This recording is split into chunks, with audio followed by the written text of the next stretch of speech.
Welcome back to the LaRose YouTube channel. Today we have a customer with a 987 Cayman that's coming for a full suspension refresh.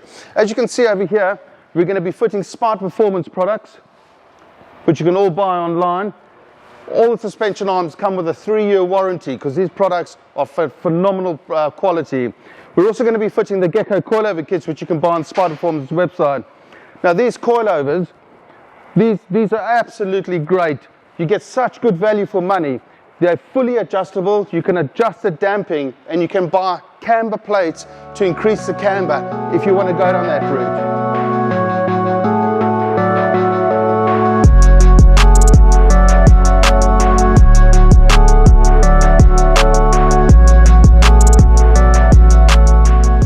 So the main reason the customer wants to replace the shock absorbers is purely because of the height and the gap between the tire and the wheel arch. He wants to drop that down. You could have just fitted lowering springs, but then you'll be on the original shock absorbers.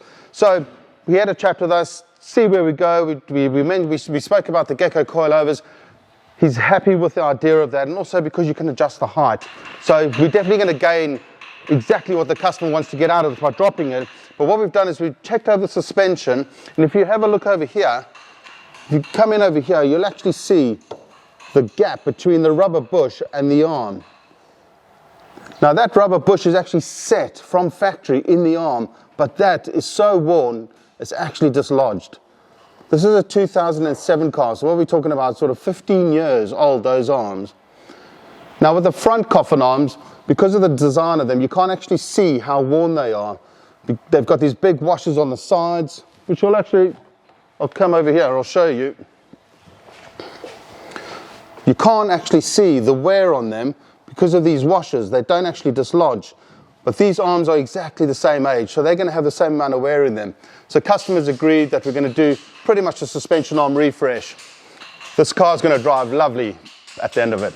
So as I can't take all the credit for doing all the work, you always see our technicians involved in the videos pretty much doing most of the work, if not all of it. So what I'm going to do is I'm going to hand you over to Cliff, and he's going to show you how we do a suspension refresh.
So we're finally at the point where the suspension kit's all been fitted.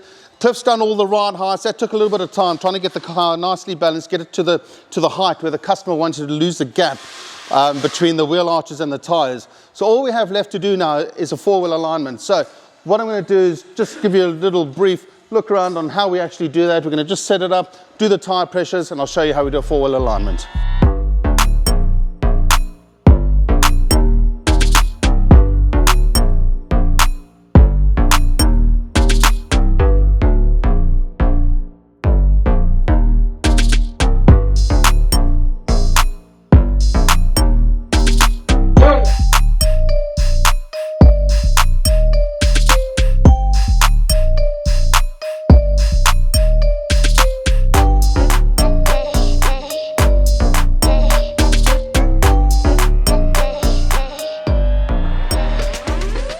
Right, so we've done all the pre-geometry setup. We're ready to adjust everything. If you come in over here, you'll see this is what we've got at the moment.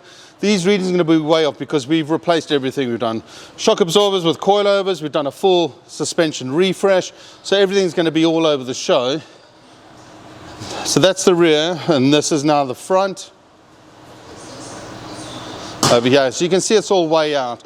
But because we fitted coilovers, what we're going to be looking for, we'll never get it into spec. We'll never get it into the factory recommended green spec because it's lowered and it's got coilovers. So what we've got is we've got 140 over here. This is where we're probably going to set the bar, sort of 130, 140. I'll see if I can bring this down a little bit because customer doesn't want to use this for track. He just wants to use it for road. The only reason he's fitted the coilovers is because he wanted to lower the car. Yes, he could have fitted lowering springs, but it would have been on the old shock absorber. So financially it works out beneficial and better to replace the shocks with coilovers. So what we're going to do is we're going to try bring this sight down to around 140, see if we can get this down on the rear and see how low we can get it down on the front as well. So when doing a four-wheel alignment, you always adjust the rear first. So what we're going to do is start with the cambers. You do the cambers, then you set the tracking. The camber settings are done from here at the coffin arms, and then the tracking is set from here at the tire rod, obviously. If you come around this side, you'll see both have got an eccentric, and this is what's going to dictate the angles that we're going to set. So as mentioned before, I'm adjusting the camber. I'm going to see how low I can get it down here. See what we're working with.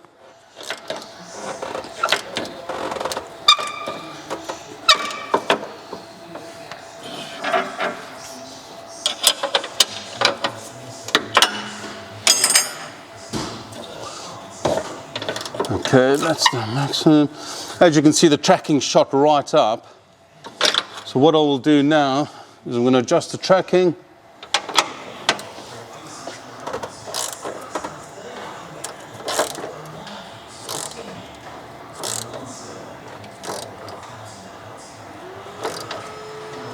I can feel now that's as low as it will go. Okay, so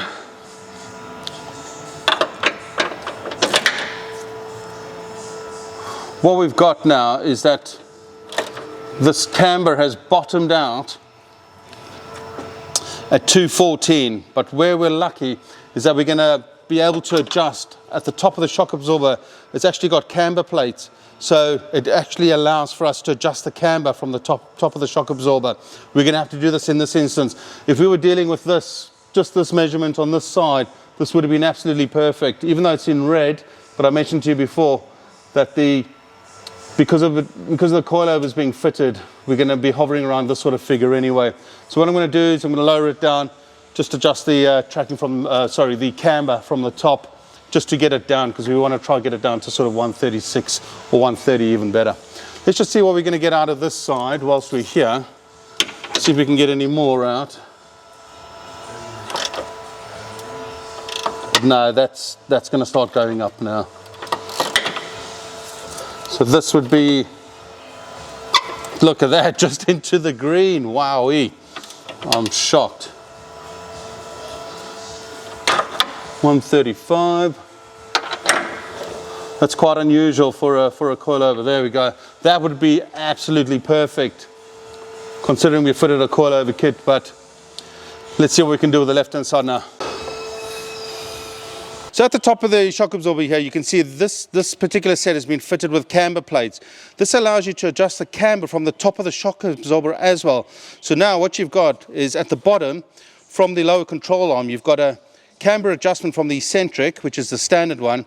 But with these shock absorbers, you can actually adjust at the top here. So what I'm going to do is I'm going to loosen these and show you how I do this.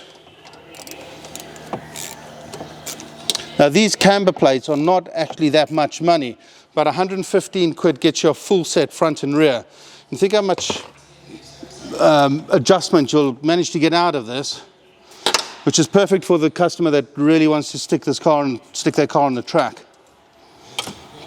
So what I've done is I've loosened all 4 Allen key bolts. If I just stick that over there, you can see we've got 206 over there. So what I'm going to do is move this over. So now we've got down to 142. So what I think I'm actually going to do is I'm going to push it over even more so that I've got flexibility down at the lower control arm adjuster. If you have a look over here, you'll be able to see that I've managed to compromise the camber at the top of the shock absorber because of the fitted camber plates, which now will allow me to do all the adjustment at the camber eccentrics, which is where you'd originally have done them from. So this is fantastic really, because I think we're actually going to be able to get the alignment into factory settings, into the spec, which will be a lot more forgiving on the tires. So what I'm going to do is I'm going to adjust the cambers. Look at that. So the recommended spec is 120. Stick that over there for now. Just snip this up.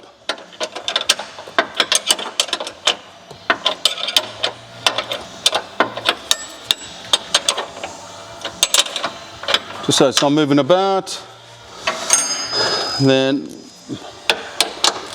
what we now do is set the track. That is absolutely lovely. So now what I'm going to do is look to balance the other side up. So as you can see here, we've got 190 to 119. The spec is 120. You know, 1 minute. Nobody's ever going to be able to see the difference on that. And the rear tracking is set to 2 and 2. The spec is 2 per wheel. What you want is, when you're adjusting these, if the rear camber is a few minutes out, that's absolutely fine. But no, I'm quite fussy with this. I wouldn't want it to be any more than sort of 1 or 2 minutes. As you can see, it's quite sensitive. It's dropped by 1 minute. That's absolutely okay. But what I'd find unacceptable is if you've got the rear tracking, if that's not identical, then I just think some people do an alignment and they don't actually balance this all up. And I just think it's lazy and unnecessary. So when you do this 100%, the rear tracking needs to be spot on, identical, but the rear camber, it will go up and down a little bit. There you see it's jump back up. This is how sensitive the system is. So we've got all that back adjusted. What we're going to do is we're going to do a final torque up at the end. Also just check that nothing's moved after we've adjusted the front. If you have a look over here, you can see everything's in the red, so we need to try get it into the green.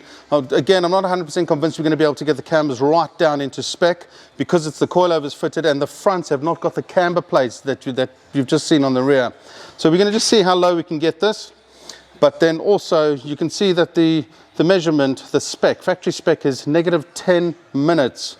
So what we're going to try and do is get that down as much as we can, get it balanced up. We'll start with the right-hand side because this is the highest one. So we need to see how low we can get this before we match the left-hand side. So what we're going to do now is adjust the camber on the front. As you can see, the top mount, you can't really see very much over here. You're going to zoom in, but what happens is you've got these 3 studs that secure the top mount, and the whole top mount moves over from left to right. So when you move it in to the middle of the vehicle, that's going to increase the camber. This is all the way over, and our camber is very high. It's actually set right now at 128. So what I'm going to do is I'm going to move it right over. I'm just going to put this cloth here just to protect the chassis side of the vehicle. I'm going to push the shock absorber right over, and you can see it's come down to -31 or 33. That's as low as we can get it. Because it's a coilover kit, we cannot get the camber any lower. We're going to have to go with this. However, as it's a coilover set, I wouldn't really want to go any lower than that because it would defeat the object of actually replacing the shock absorbers with a coilover set. What we're going to adjust now is the track rods. If I point over here with a light, this is what we're going to be adjusting.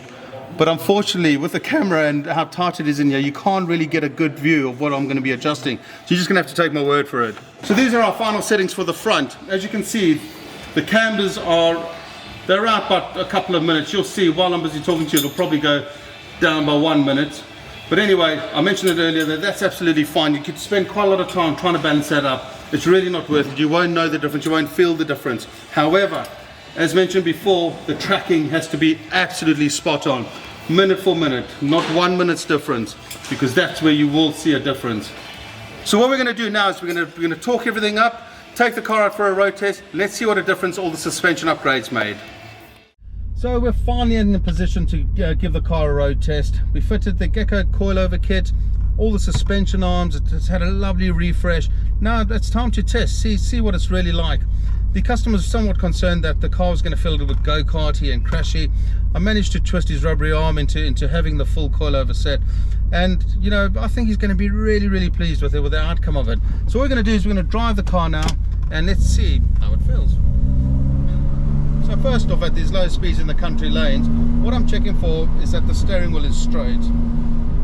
Sometimes you do an alignment and unfortunately the steering wheel not quite straight, and then you've got to go back and redo it again.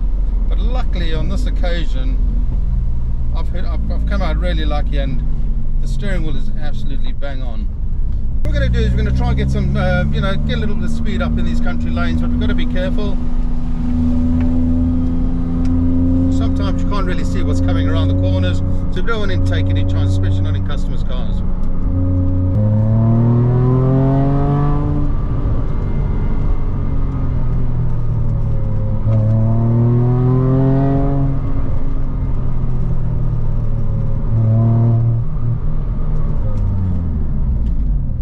I tell you what, this really feels fantastic, but the real test would be at high speeds, going around corners.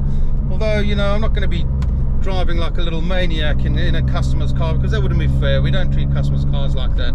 But I think with a kit like this, suspension overhaul, I'd love to take a car like this on the track.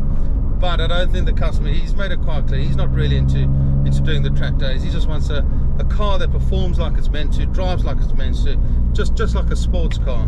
So at the end of our road test, dropping the cars off at the customer's house for him, I think he's going to be very happy with the results that he's got from changing the suspension, you know, all the Gecko coilover kit and all the suspension arms, etc. You know, in my point of view, this car feels like it's left the factory. It feels brand new. It feels fantastic. I think he's going to really be happy, and I can't wait to hear his opinion on what we've done for him. Anyway, we'll see you next time.